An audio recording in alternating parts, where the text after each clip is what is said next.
Have you ever paused to wonder why Jesus wrote on the ground?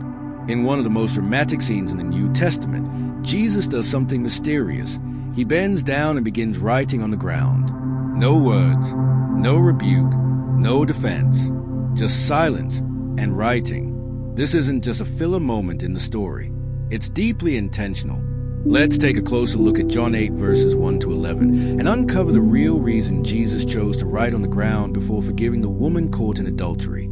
Jesus was teaching early in the morning at the temple. A crowd had gathered. Then suddenly, the religious leaders burst in, dragging a woman caught in the act of adultery.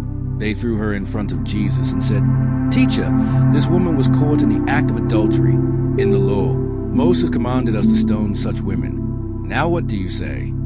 They were trying to trap Jesus. If he said, "Let her go," they could accuse him of breaking the law.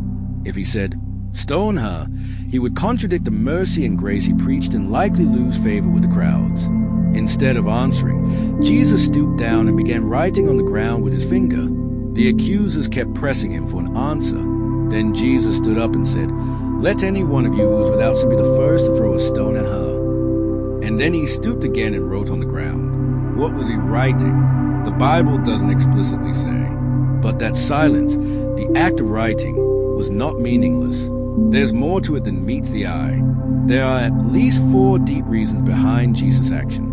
First, Jesus' act of writing with his finger carries a powerful Old Testament parallel.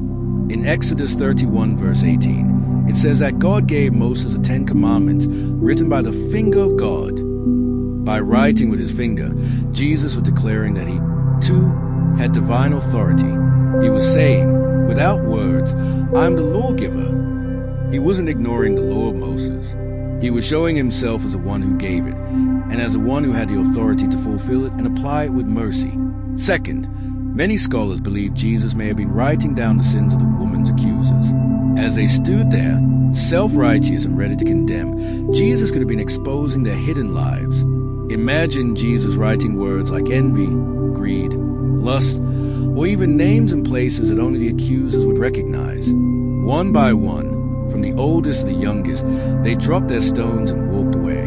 Not because Jesus argued with them, but because the truth pierced their hearts. Their own sins had been exposed, and their hypocrisy laid bare. Third, Jesus may have been symbolizing something even more profound from Scripture. In Jeremiah 17 verse 13, the prophet writes, "All who forsake you will be put to shame. Those who turn away from you will be written in the dust because they have forsaken the Lord, the spring of